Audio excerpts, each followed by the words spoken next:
الله أكبر الله أكبر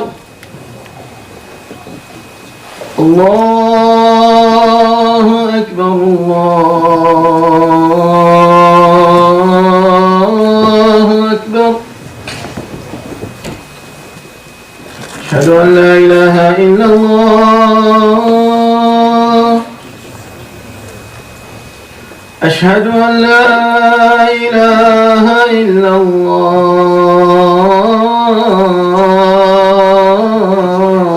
الله أشهد أن محمدا رسول الله أشهد أن محمدا رسول الله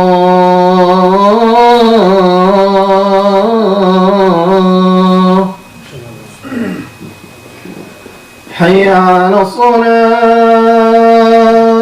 الصلاة حي على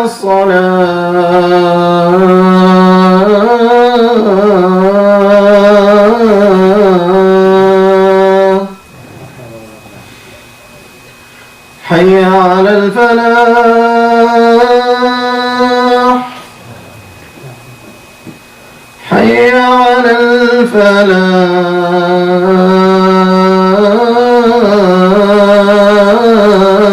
الفلاح الله أكبر الله أكبر لا إله إلا الله أما بعد أعوذ بالله من الشيطان الرجيم بسم الله الرحمن الرحيم قل إنما أنا منذر وما من إله إلا الله الواحد القهار رب السماوات والأرض وما بينهما العزيز الغفار قل هو نبأ عظيم أنتم عنه معرضون ما كان لي من علم بالملأ الأعلى إذ يختصمون إن يوحى إلي إلا أنما أنا نذير مبين إذ قال ربك للملائكة إني خالق بشرا من طين فإذا سويته ونفخت فيه من روحي فقعوا له ساجدين صدق الله العلي العظيم. Brothers and sisters, you just heard one of the beautiful verses of the Quran al-Kareem from Surah Sad. Starts with verse 65. Surah is 38 number, and I completed all the way to 72.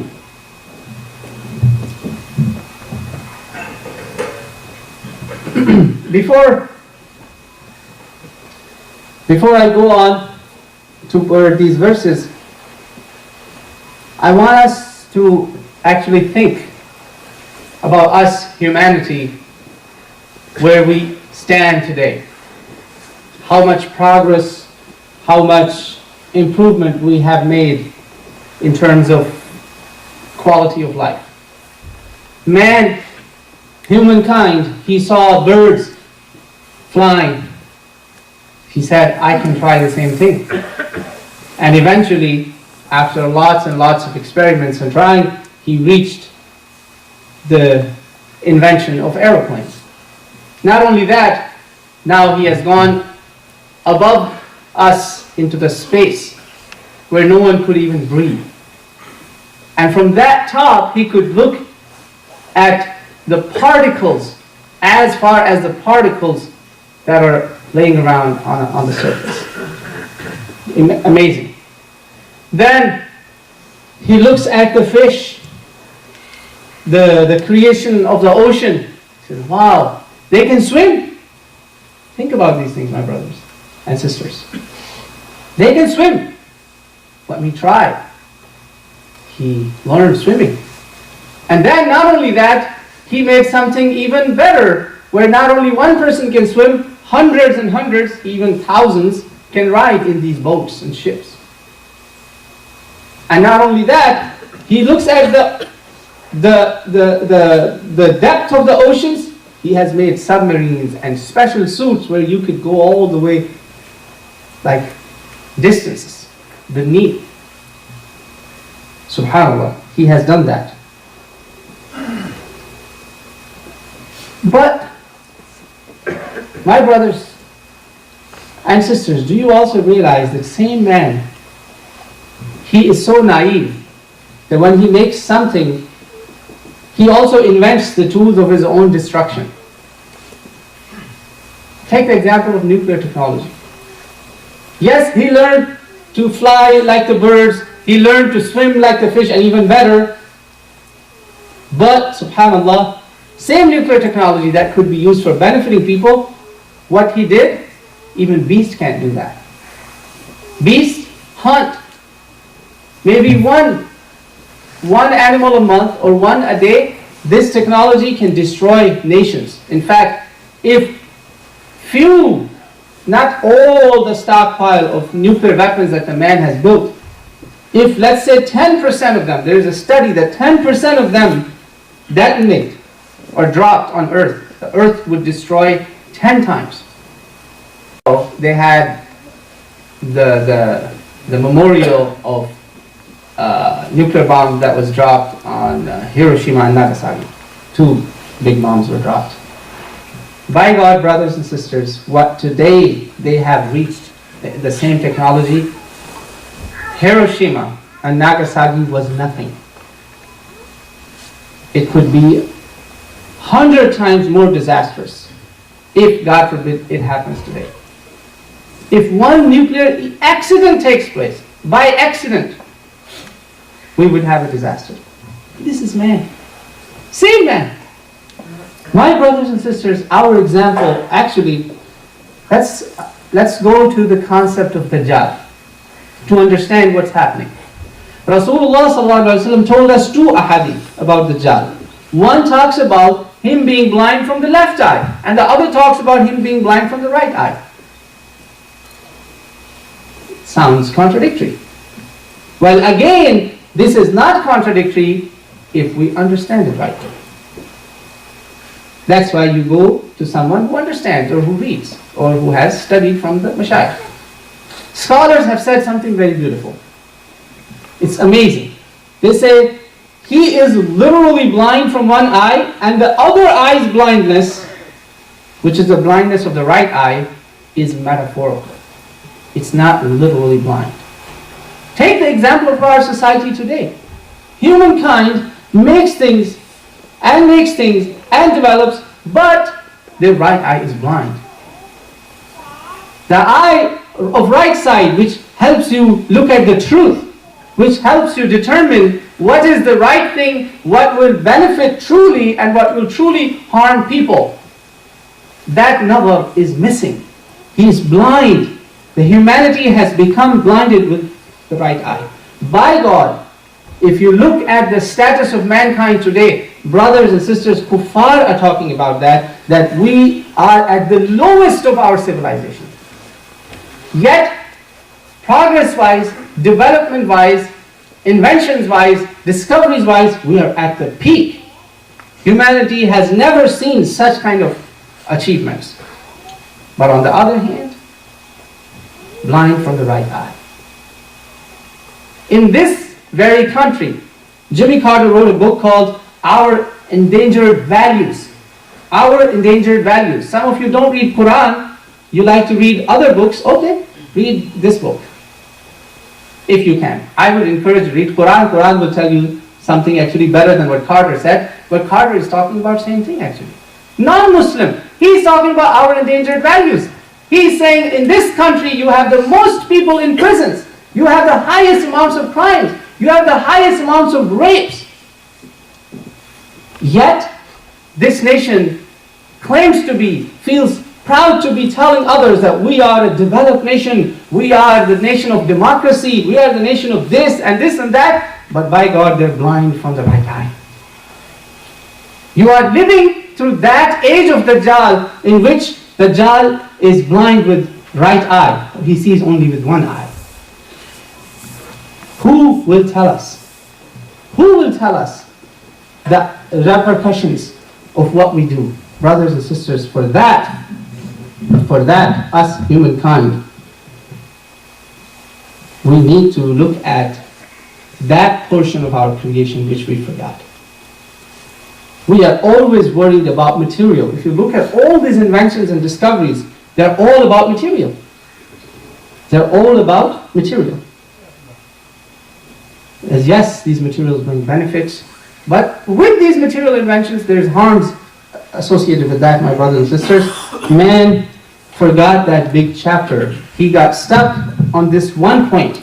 Let's go to these verses that I recited in the beginning of the khutbah. Rasulullah ﷺ was told that Allah told him, tell them, إِنَّمَا أَنَا مُنْذِرٌ, I am only a warner. وَمَا مِنْ إِلَهٍ إِلَّا اللَّهُ الْوَاحِدُ الْقَهَّارُ رَبُّ السَّمَاوَاتِ وَالْأَرْضِ وَمَا بَيْنَهُمَا الْعَزِيزُ الْغَفَّارُ. I am only a warner. There is no one except Allah that is deserving to be worshipped, the one who is irresistible. Al-Qahhar. رَبُّ السَّمَاوَاتِ وَالْأَرْضِ, the manager, the Lord of the heavens and the earth. وَمَا بَيْنَهُمَا, and whatever is in between them. Al-Aziz al-Ghaffar, the mighty and the forgiving, always oft forgiving.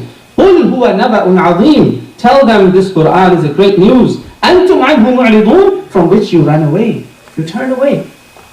Muslims talk about the works of others, they don't have time to read Quran. Our children run away from this Naba'un Azim, this great Naba. They run away from that. They run away from that wahi, which teaches us the difference from being an animal versus a true human. Blind with one eye. And this blindness can only be cured, my brothers and sisters, if you come back to that wahi. Only wahi will tell you beforehand that, wait, when you make this thing, make sure you don't create harm, bigger harm than the benefits of people. Only wahi will tell you. That is why you need a Rasul. You need a warner. Rasulullah ﷺ is that for us. And the book of Allah, the message of Allah is with us. And you run away from that. And Rasulullah ﷺ says, Allah tells him to tell them, to tell us, مَا كَانَ لِيَ مِنْ عِلْمٍ بِالْمَلَإِ الْأَعْلَى إِذْ يَخْتَصِمُونَ إِنْ يُوحَى إِلَيَّ إِلَّا أَنَّمَا أَنَا نَذِيرٌ مُبِينٌ. I had no idea.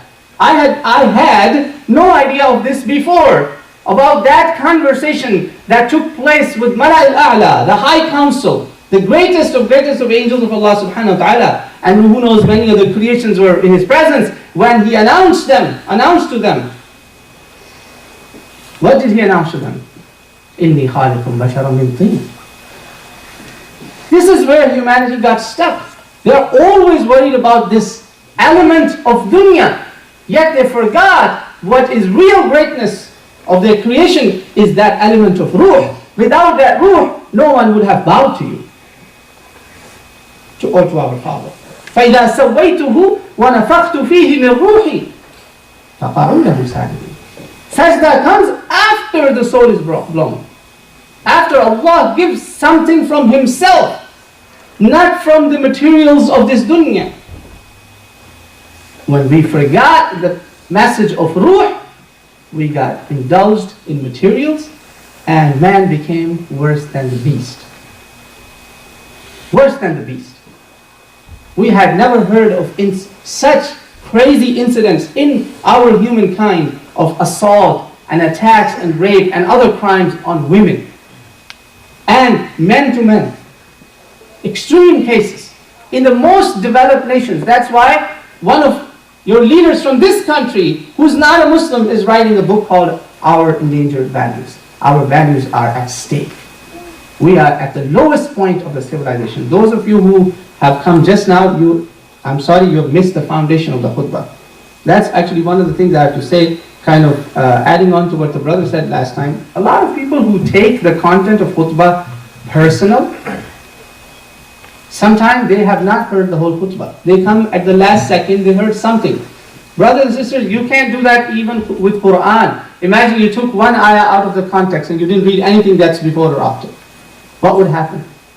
So please be very careful. If you want to judge, judge fairly. But don't come here as a judge. Come here as a student of knowledge. That is the right way to attend a khutbah or any khata. If you're here as a judge, please go somewhere else. Take admission at some Islamic university and get recruited as a scholar, see if they accept you as one. Then you have the right to judge. But don't judge without ilm. So anyway, Allah subhanahu wa ta'ala talked about our creation.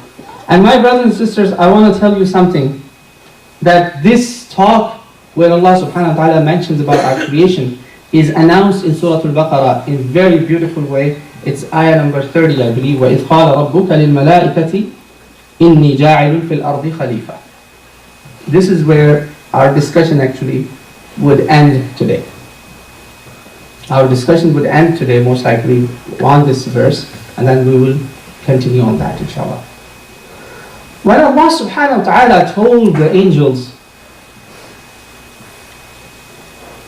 وَإِذْ قَالَ رَبُّكَ لِلْمَلَائِكَةِ, he told the angels that I am going to create on earth, or send on earth, a Khalifa.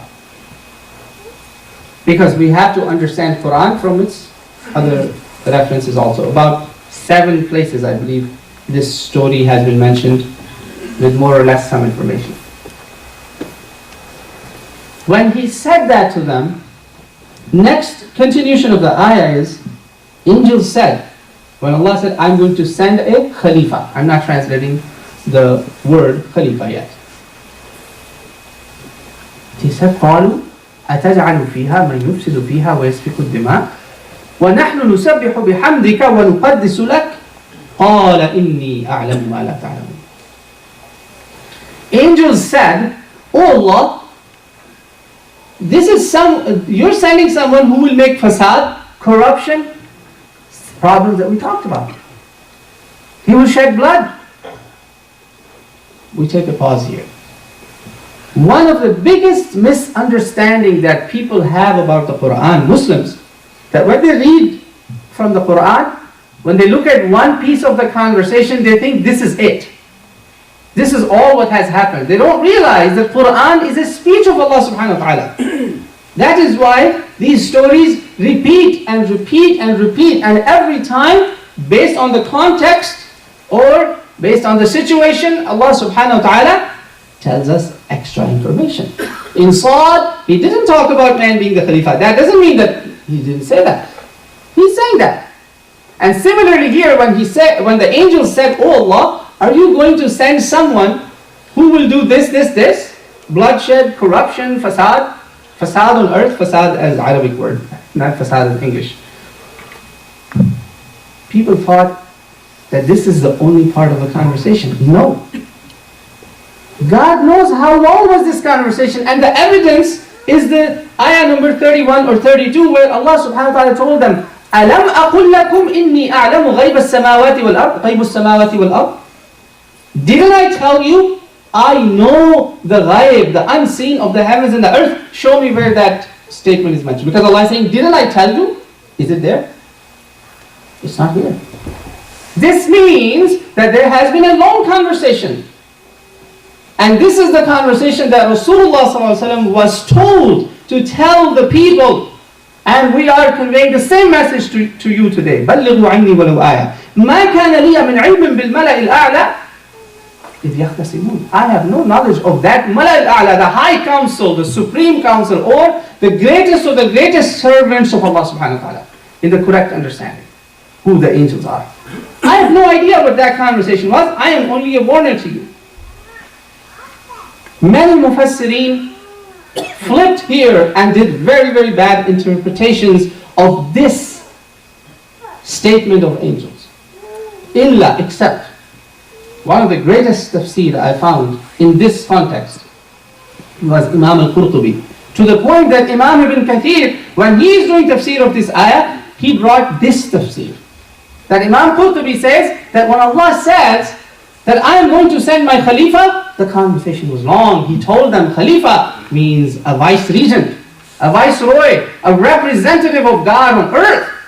That means he's going to lead the affairs of earth. This whole world is decorated. Everything is done here, but the chief guest hasn't come.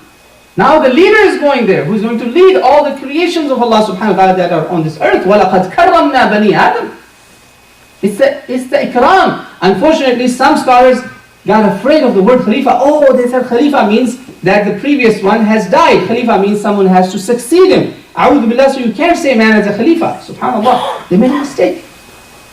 They got scared. Khalif means someone who's coming generation after generation. If this is the case, then why would Allah subhanahu wa ta'ala make it a special case? So many other creations were coming generation after generation. This is a very deep point because people have not thought about it. It will take khutbahs after khutbahs to understand this, because unfortunately, I know somebody gave a khutbah here about 6-7 years ago on the concept of Khalifa. The brother tried, but it didn't go through a lot of years. I remember. Feedbacks were terrible. Wrong, ignorant feedbacks. I'm sorry. So this has to be understood clearly. I've been thinking about it for a long time, that this has to be clarified to people, that why did Allah make a special case that in Surah Sad, Rasulullah is saying, I did not know this before except Allah sent me the wahi. That what was that conversation about? What was that dialogue about? Imam al-Qurtubi says it was a long dialogue, and Allah showed them that He's coming, He's going to be the Khalifa, He's going to be the Viceroy, representative of God on earth, Vice-Regent.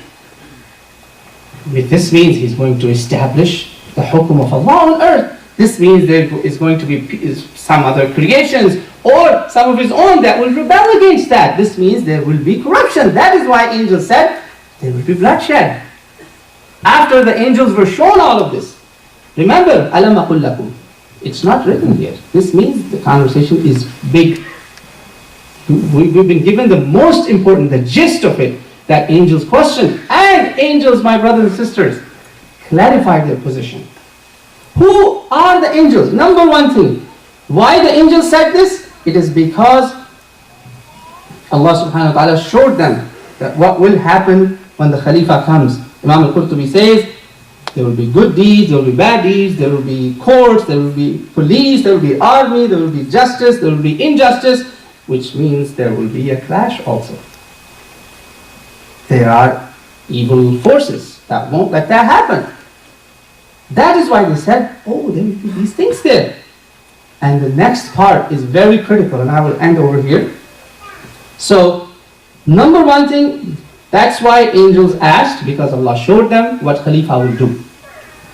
And this is an honor that Allah is giving. Just because the vice president goes in the place of president doesn't mean the president has died. That's a wrong interpretation of Khalifa. So man is a Khalifa, as Allah subhanahu wa ta'ala says. Now, second was, did they object? Please take that out of your minds. Angels do not object to Allah subhanahu wa ta'ala. They don't. They don't even talk without Allah's permission. لا يسبقونه بالقول بل هم عباد مكرمون. Allah says that in the Quran. عباد مكرمون, the most honored servants of Allah subhanahu wa ta'ala. خادمين. You never say, who's the angel of rain? Mikael. Oh, Mikael, bring us rain. You don't do that, because he's a khadim of Allah subhanahu wa ta'ala. He will do the rain or snow or thunder, whatever, when Allah subhanahu wa ta'ala tells him to do so. He's a khadim. Ibadul mukramun. So how could they object? No, they don't. Another bad interpretation. Very, very terrible one. Because of the next one, when they said, وَنَحْنُ نُسَبِّحُ بِحَمْدِكَ وَنُقَدِّسُ لَكَ. Brothers, wake up, don't sleep. If you're sleepy, go wash your face or, sleep at home. وَنَحْنُ نُسَبِّحُ بِحَمْدِكَ وَنُقَدِّسُ لَكَ. We do your tasbih and hamd and وَنُقَدِّسُ لَكَ. That's a very powerful point. Did they offer themselves? It may sound like, no, they do not offer themselves. They can't dare that. وَنَحْنُ نُسَبِّحُ بِحَمْدِكَ وَنُقَدِّسُ لَكَ. And we will build on that, inshallah. Actually, angels are clarifying their position. What is tasbih? When you say subhanahu wa ta'ala. Most Muslims, including Arabs and non-Arabs, don't understand subhanahu wa ta'ala. Subhanallah, subhanallah, they keep saying they don't understand. I'm sorry. Subhanahu represents that He is free from all errors in such a fashion that even the error can't even come close to Him. Perfection. And what is hamd here? Bihamdika, in this context, that It is not enough just to say that you are free from all errors. So actually they're clarifying their position, that we know you're not making a mistake, astaghfirullah. They're clarifying their position. But then they add, bihamdika, with your hamd. We also acknowledge, oh Allah, that you are the majmu'ah, you have all the good things. Nothing negative and everything positive. Plus and minus, they clarify their position. And وَنُقَدِّسُ لَكَ. Here too, a lot of translators made a mistake. They said, he is, they are saying the same thing as tasbih and hamd. No. They did not say وَنُقَدِّسُ بِكَ. They said وَنُقَدِّسُ لَكَ. Not only we recognize that tasbih and hamd is for you, we recognize this is aqidah. وَنُقَدِّسُ لَكَ is their a'mal. We obey you. We obey you. وَنُقَدِّسُ لَكَ. Not bika. Allahu Akbar. This is the beauty of Quran, eloquence of the Quran, that with one word, laka and bika, how the meaning changes. أقول قولي هذا وأستغفر الله لي ولكم.